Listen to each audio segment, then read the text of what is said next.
2013 सन 2013 और उसकी त्रासदी जो उत्तराखंड में हुई थी, मेरे ख़्याल से वो हम सभी को याद है और खूब अच्छे से याद है।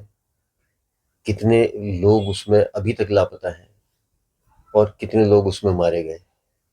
कितना बड़ा हादसा था वो, जिसका दुःख शायद ही हम कभी भुला पाएँ। दोस्तों, आज की अपनी इस कहानी में, माई ट्रैवल स्टोरीज़ की इस कहानी में, मैं आपको उसी त्रासदी की एक कहानी सुनाना चाहता हूँ, जो स्वयं मेरे साथ घटी, जिसका मैं खुद साक्षी हूँ। तो दोस्तों, आइए शुरू करते हैं। मैं आपका दोस्त मोहम्मद यूसुफ सबको आदाब, नमस्कार और सत श्री अकाल करते हुए इस कहानी की श्रृंखला को आगे बढ़ाते हुए आज आपको सुना रहा हूँ खुद अपने साथ घटी 2013 की उस त्रासदी में जो मेरे साथ हुआ। मैं वहाँ कहाँ था, आप सबके साथ ये बात मैं आज शेयर करना चाहता हूँ। मैं उम्मीद करता हूँ कि आपको ये ज़रूर पसंद आएगा। दोस्तों, बात है 15 जून 2013 की। 15 जून 2013 मैं और मेरे फादर, मेरी फैमिली, मेरी वाइफ, बच्चे और मेरी एक सिस्टर और बहनोई, हम लोगों को काशीपुर किसी काम से जाना था। तो एक गाड़ी में तो हम आ नहीं सकते। मैंने एक दिन पहले ही एक नई गाड़ी ली थी। एक्चुअली उसके पेपर कंप्लीट नहीं थे, तो मैं उस गाड़ी को लेकर के नहीं जा रहा था। अ, मैं अपने एक फ्रेंड की गाड़ी लेकर के जा रहा था।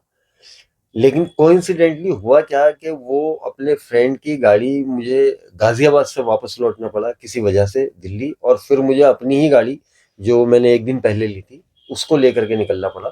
निकलना भी ज़रूरी था।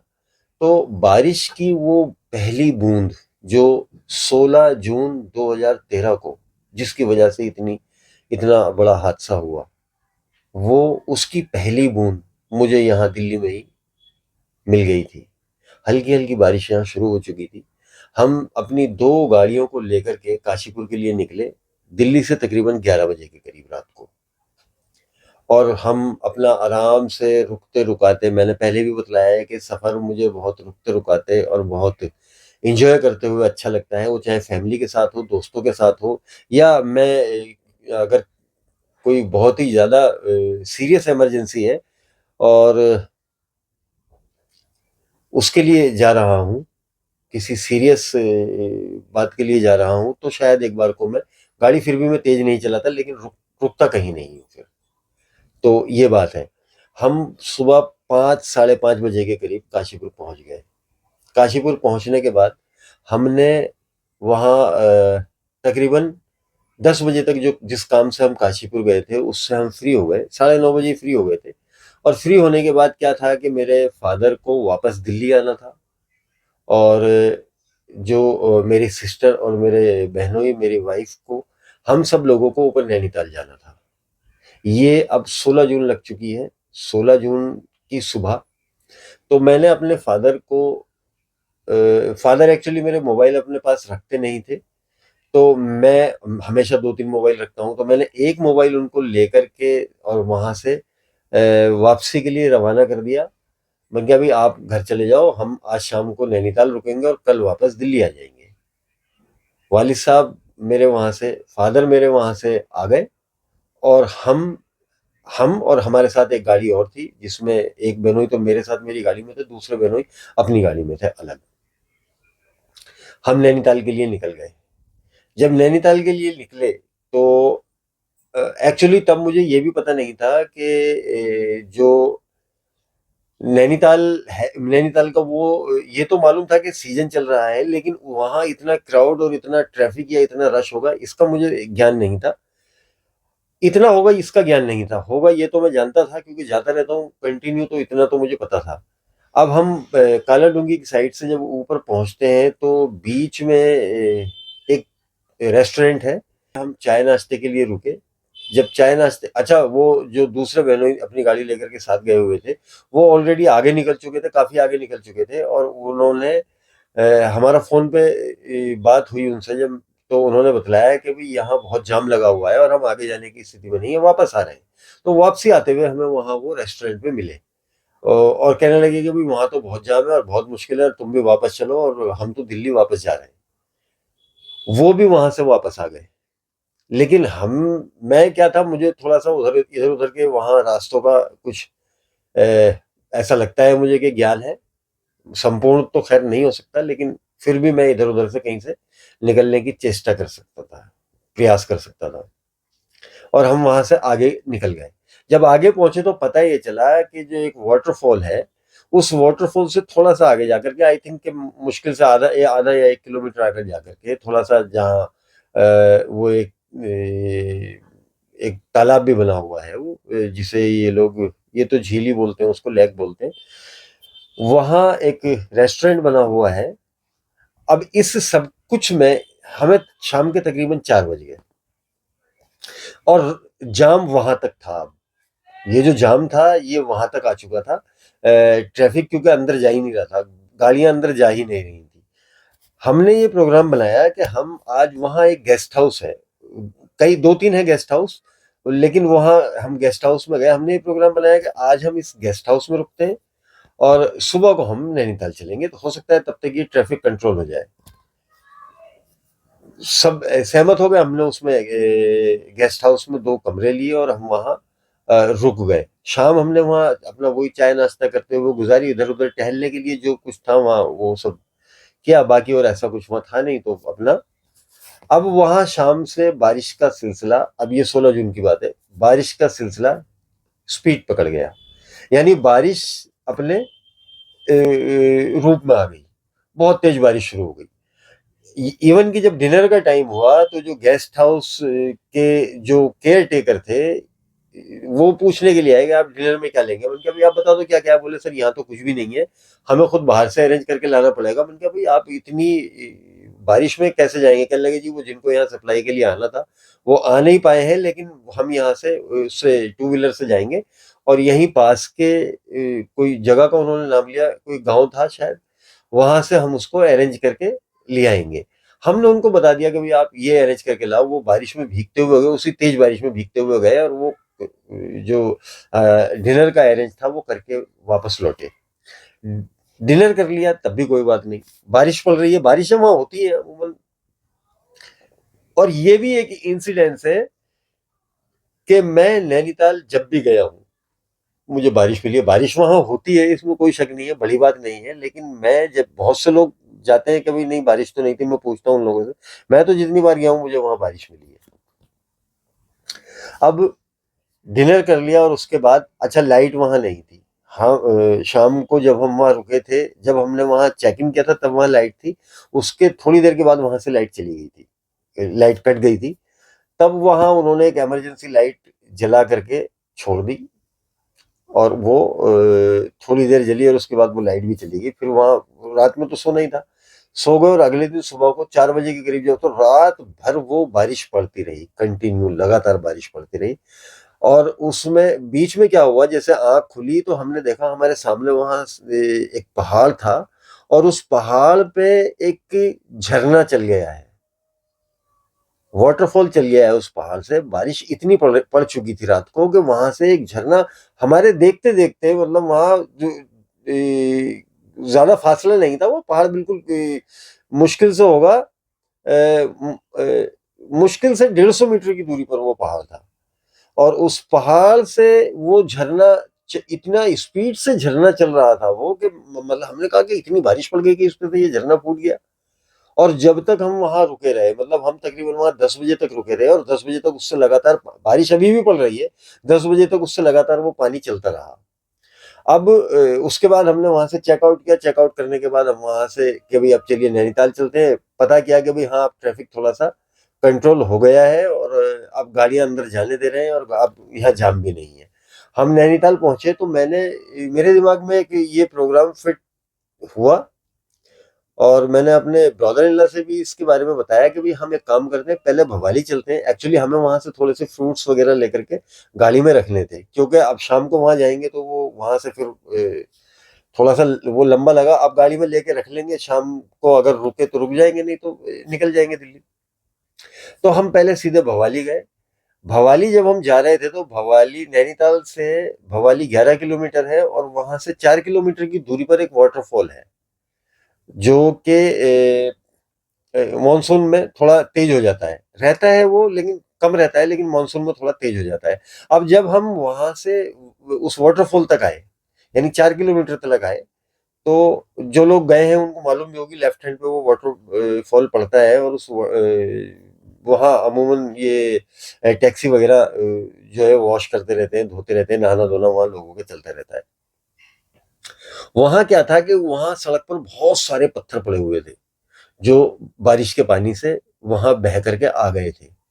अब ये हमने सोचा कि भाई ये गाड़ी यहाँ से निकलेगी कैसे, लेकिन तभी वहाँ कुछ लोग हम ही में से, उनमें मेरे ब्रदर इन लॉ भी थे, उतर के गए और उन्होंने वहाँ लोगों से कह सुन के, वो पानी सड़क पे चल रहा है अभी भी लगातार, उस झरने से पानी लगातार चल रहा है, बारिश भी पड़ रही है, उस रोड से पत्थर को क्लियर कराया जिस हद तक हो सकता था ताकि गाड़ियां निकल जाए, और तब वो वहां से गाड़ियां निकल गई, हम भी निकल गए सब, जब क्लियर हो गया एकदम हम भी निकल गए, उधर से भी ट्रैफिक कम हो गया और इधर से भी ट्रैफिक कम हो गया। अब हम पहुंचते हैं भवाली। भवाली पहुंचने के बाद सबसे पहले तो हमने कुछ ब्रेकफास्ट वगैरह लिया है, स्नैक्स वगैरह, मैगी ज्यादातर चलती है लेकिन मैं तो खैर मैगी यूज करता नहीं हूँ। तो वहाँ हमने कुछ फ्रूट्स वगैरह लेकर के अपनी गाड़ी में उनको रखा, और रखने के बाद थोड़ा सा इधर उधर भवाली में जो जितना साइट सीनिंग हो सकती थी, जितना मैं जानता था, भीमताल वगैरह, वो सब घूम फिर के अब हमने सोचा कि चलिए अब वापस नैनीताल चलते हैं।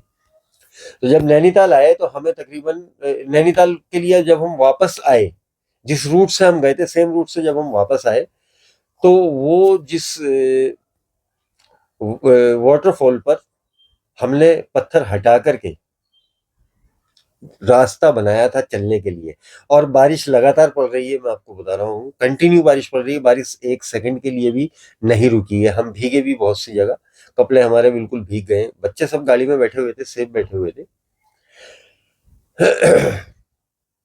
माफ कीजिएगा।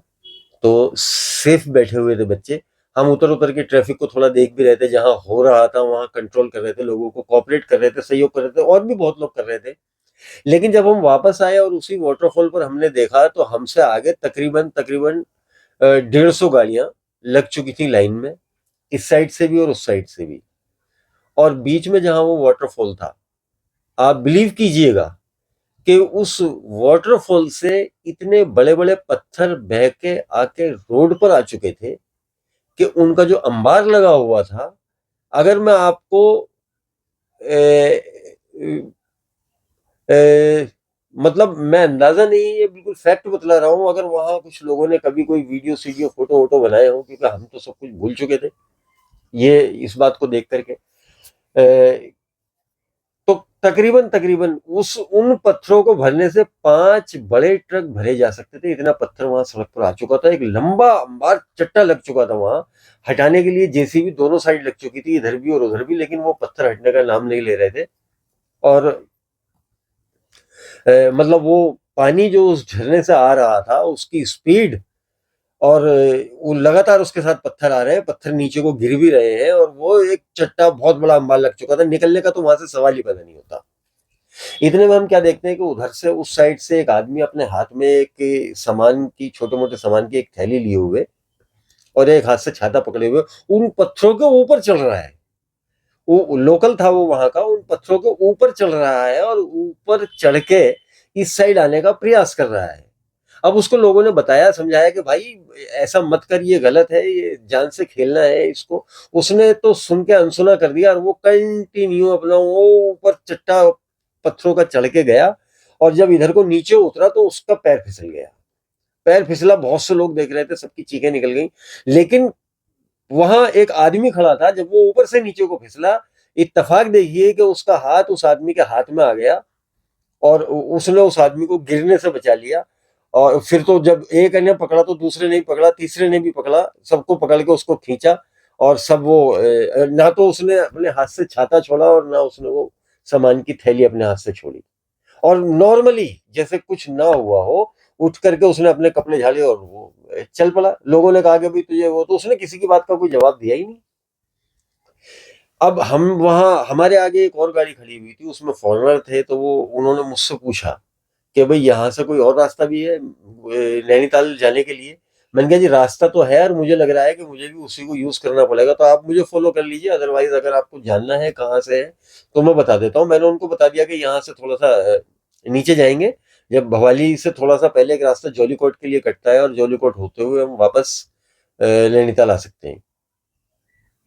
कहने लगे ठीक है चलिए। जब चल ही रहे तो वो 2-3 गाड़ियां हमारे साथ वापस, बाकी तो खड़े रहे वहां शायद पत्थर हटने का, लेकिन वो बहुत बहुत टाइम उसमें लगने वाला था। अब जब हम वहां से वापस आए, वापस आते हुए रास्ते में एक किराने की दुकान थी, वो छोटा सा एक घर बना हुआ था, शायद आसपास कोई विलेज था। तो एक किराने की उस दुकान पर हमने रोक के पूछा कि भाई, क्योंकि कोई गाड़ी हमें उधर से आती हुई मिली नहीं, तो हम थोड़ा-सा संकोच में थे। हम हमारे साथ और पीछे मेरे गाड़ियाँ चल रही थी, लेकिन संकोच ये था कि भई उधर से कोई गाड़ी आ नहीं रही है, पता नहीं रास्ता इधर का चालू है या बंद है, क्योंकि बारिश पड़ती है, इतनी बारिश पड़ती है तो रास्ता बंद होना कोई बड़ी बात नहीं है।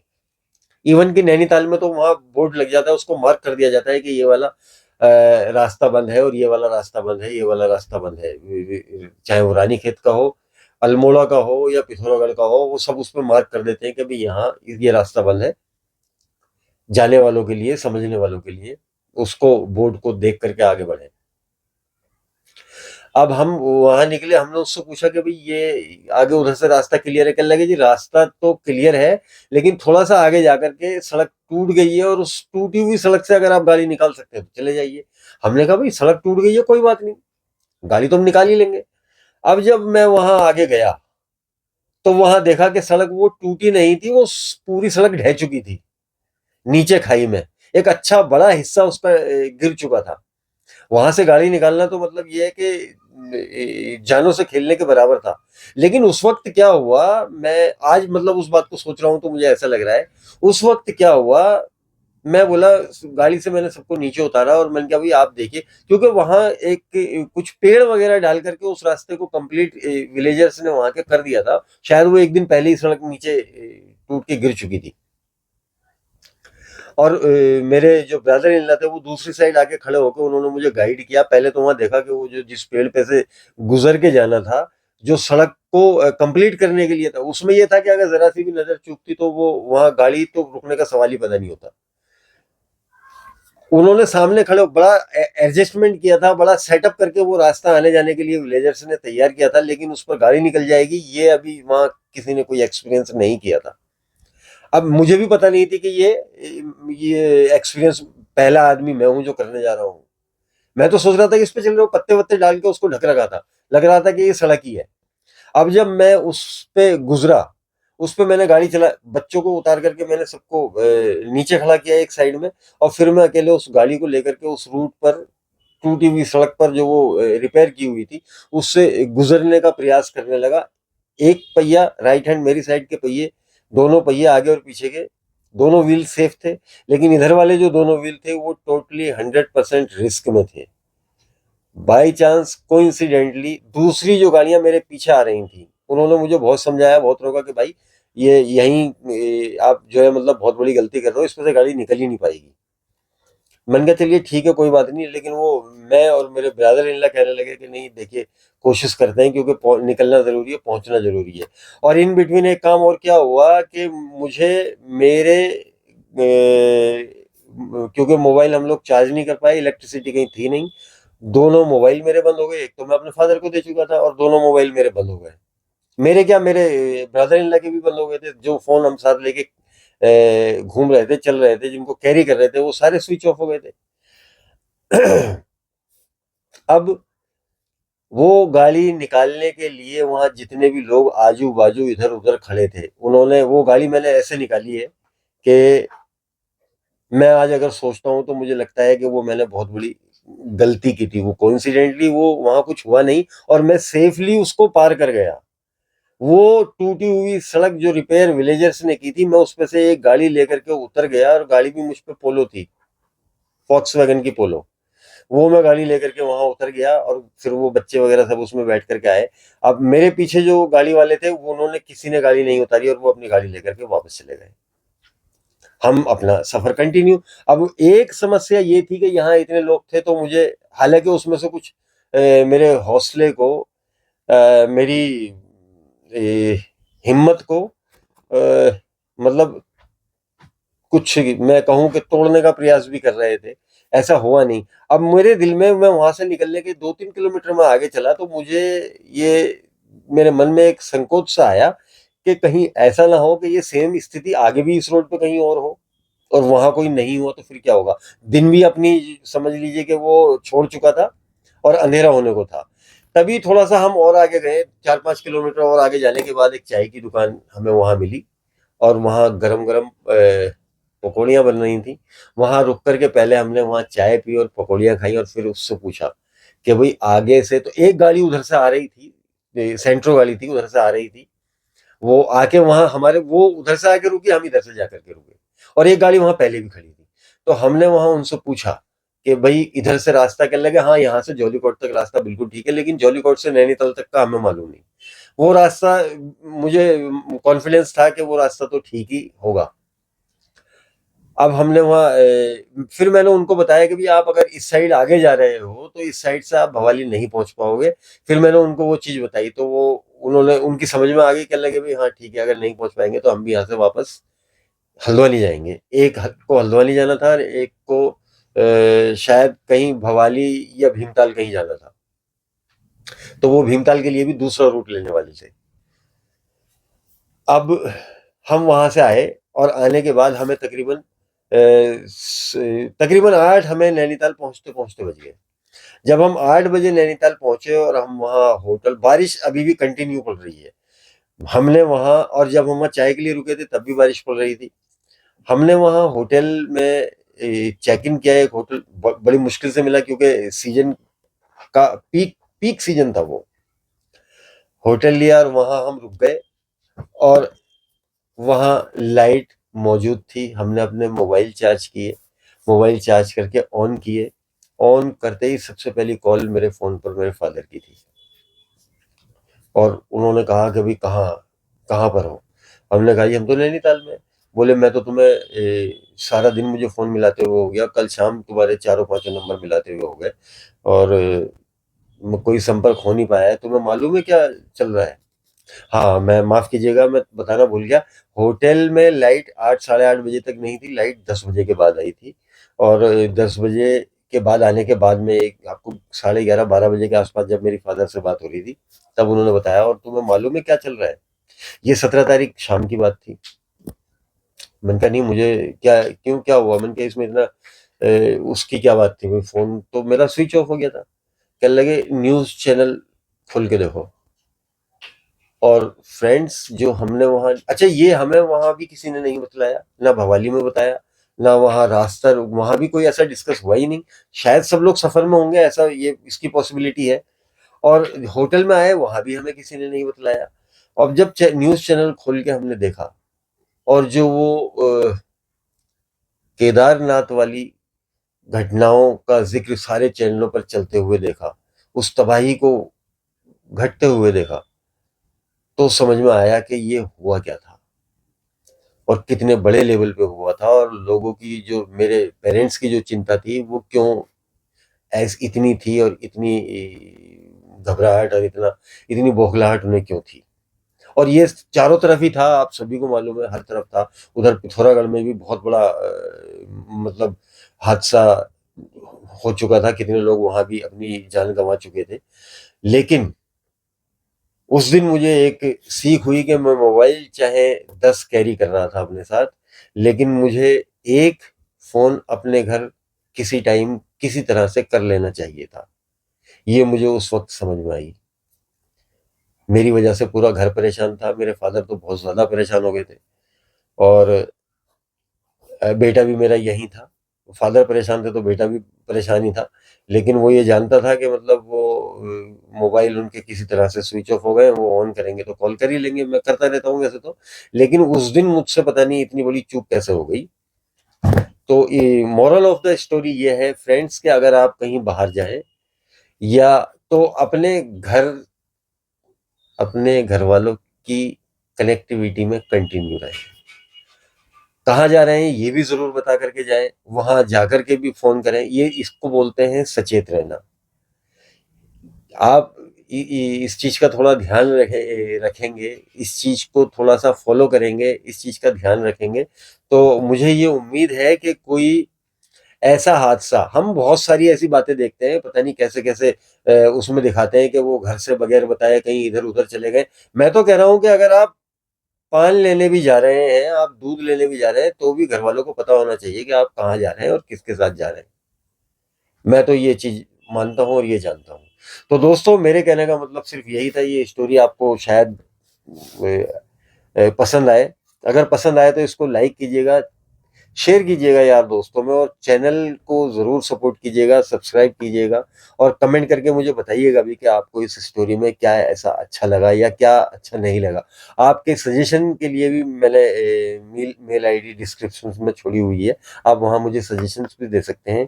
और अगर कोई ऐसी स्टोरी है जो चाहते हैं कि आपकी वो स्टोरी लोगों तक पहुँचनी चाहिए, रियल स्टोरी जो वो लोगों तक पहुँचनी चाहिए मेरे ज़रिए, इस चैनल के ज़रिए, तो मुझे ज़रूर लिखिएगा। मैं ज़रूर आपसे जो है हम संपर्क करने की कोशिश करेंगे, और ये भी कोशिश करेंगे कि आपकी वो जो रियल स्टोरी है वो लोगों के सामने जानी चाहिए। वो न्यूज़ चैनल पे इतना बड़ा हादसा देखा, तो दिल परेशान हो उठा, और घूमना फिरना तो खैर फिर किसके बस की बात थी, क्योंकि वो छोटा हादसा नहीं था। पूरा देश उससे जूझ रहा था, और जिन लोगों पर गुजरी थी उनका तो खैर क्या बयान करें, वो तो सारी जिंदगी इस जख्म को भुला ही नहीं पाएंगे। हमने किसी तरह से वहाँ रात काटी, और अर्ली मॉर्निंग हमने वहाँ से चेकआउट किया, और हम सेफली फिर अपने घर पहुंचे। और जब वहाँ से निकले तो वो बारिश भी रुक चुकी थी, और 18 तारीख की सुबह वहाँ से चलने के बाद हम आफ्टरनून तक दिल्ली अपने घर पहुंच चुके थे। तो इस स्टोरी में फ्रेंड्स, मैंने आपको बताया कि उस हादसे की, उस त्रासदी की, उत्तराखंड 2013 वाली त्रासदी की पहली बूंद मेरे ऊपर पड़ी, और उसकी आखिरी बूंद भी मेरे ऊपर पड़ी, और मैं वहां कैसे फंसा और वहां से कैसे निकला, ये आज आपको मैंने इस स्टोरी में। तो दोस्तों, ये आज की कहानी, इस वीडियो को मैं यहीं एंड करता हूँ। अगली वीडियो में मुलाकात हो, तब तक के लिए आप अपना ख्याल रखिए और अपनों का भी ख्याल। जय हिंद, जय भारत।